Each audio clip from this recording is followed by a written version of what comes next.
Hi friends, good morning. I hope all of you are keeping in good health and spirit. Today is Monday and I've brought a very important topic for all my viewers, especially the retail lovers, the retail and business development team and the brand people. Basically friends, please pay attention because this is a very important topic and I don't want any one of you to miss out. See, the topic which I'm going to discuss is whether the brands should open their stores in malls or in high street. Of course, this is a very controversial topic because since past 2 years, because of the pandemic, all of us faced a lot of problems. The malls were not opened. The lockdown was such tough that even we were not been allowed to go out of our homes. So considering the projects were on hold, the branch which were supposed to make the fit outs and come into operation stage was been delayed. The projects which were supposed to be launched, they went into on hold, so on and so forth. There were a lot of reasons behind that. But of course, this topic is a very controversial topic, that whether a brand should open the stores in malls or high street. I would say that the practical aspect of any decisions by a brand has to go by the by a very sensible feasible report, because when you expand pan India, and some state, in some town, high streets are more prominent as compared to the malls, whereas in some cities, metro cities, tier 1 tier 2 cities, in some places the malls are more prominent than the high street. So based on that aspects, you have to take decision where you want to position your brand. See, no doubt the high street market were been in the system since our predecessors. When we were born, during our parents, there were strategized markets place where you have markets for your consumer durables, markets for your daily needs. Likewise, depending upon the change in the time, over time, the retail has also developed very fast, and there are more numbers of prominent market these days where you have top brands where they open the stores, and they have become the prime center of attractions.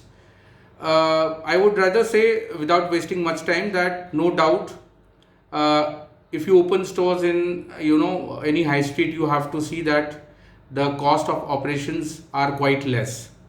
Of course, because you don't have to pay cam charges or any such heavy charges which is levied permanently as compared to the malls. Moreover, there is low startup cost, because in malls you have to depend on the anchors, you have to depend upon the hyper, you have to depend upon the food court and vanilla. Then you think to start your showroom or your outlet, because of expecting the footfall to come in.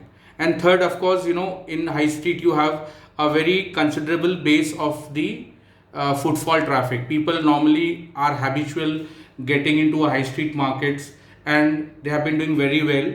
But it's not that if you get into a high street expansions, you will not go for malls. You have to choose the best malls in the country. These days we have a lot of magazines, we have a lot of directories where you see a lot of malls which are coming up, and how many malls are operational in India. As I said in my last videos also, there are almost 570 malls which are operational, which are combination of sold model malls and lease model malls. So you have to choose who is the anchor, who is the hypermarket, who are the brand mix, how is the brand mix, what is the total size of the mall, and how is exactly the mall is shaped. I'm going to speak on the traffic management today. Just, it's not that a developer makes a mall and he leases out his mall and his mall would be successful. It is not always practically possible that if a mall is 100% filled with the brand, it will success. What happens? A developer has to keep few things in his mind. What is that? Never pile up the kiosks in one atrium space. Always allow a sufficient space for a customer or the crowd to come have a look, so that you don't kill your atrium. Moreover, I have seen a lot of malls which have a lot of pillars. If you have a lot of pillars, what happens? The brands will not be able to make the showroom wide and clear, and the visibility will be very much small, because of which the traffic might not be attracted. So ensure as a developer that you need to understand what is the traffic flow. See, traffic flow is itself a very big, what do you call it, topic. it will not be covered in one day, but I'll try to focus only on the main points. What is traffic management? See, basically traffic management includes the foot traffic into a mall and the parking areas.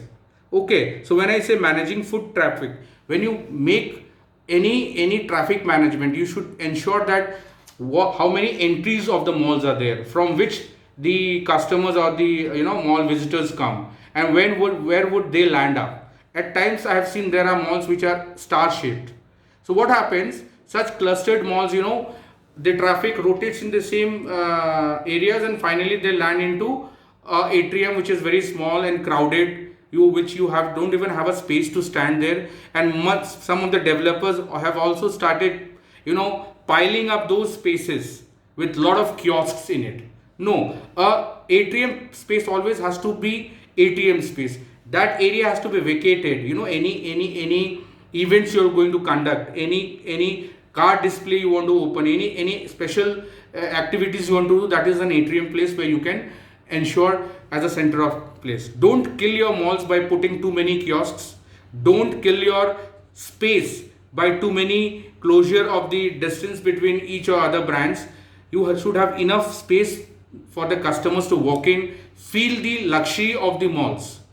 The malls which are overcrowded are noticed that the footfall gets into and they walk out because they don't understand where I have to go, whether I have to go to an anchor or to a food court or to a cinema. So ensure that your traffic management is very important. So then second comes your parking management. Car is coming from one end, it is being parked on the basement, or I don't know how much level of parkings each malls have. It depends upon the size of the mall. So normally if you have a bigger size of mall, more than 4 lakh, 5 lakh square feet, in such malls you don't have problems. But smaller malls, less than 3 lakh square feet, carpet area, I'm not talking about the built up area, less than 3 lakh square feet carpet area malls has to be very much conscious while ensuring the traffic management, parking management, so that cars parks and the customers get into a mall, shop, and they exit out from the other place. At the same time, there has to be a better pedestrian flow. Pedestrian flow means that the pathway from where the people come, they sit, they feel relaxed. That area should not be too much of pop-ups, too much of crowded areas. So mention that these things are taken care of. And as I said that we already have less time, almost 7 minutes 43 seconds has passed by just giving an introduction. So you have to mention all these things when you launch a mall. Please don't take the launch to be very simple.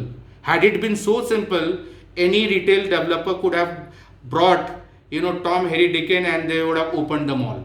Mall launch is also a big task, and for that you need to understand every aspect of traffic management, whether it is parking, whether it is pedestrian flow, what is the internal traffic flow of the movement of the customers. So please ensure that if you want to be successful enough to run a mall in a proper way, and if the brand has to come in, you have to maintain all these things. So I request my team to be in touch with me personally in my number for all these questions, because the subject is very vast and it is impossible to cover in 8 or 9 minutes. So I wish you all the best and hope you will take care of all these things. God bless you and keep watching my videos. I am very happy that all of you are appreciating my videos and are implementing in your day-to-day activities, in your developments, in your expansions and overall portfolio. Thank you all and God bless you. Thank you.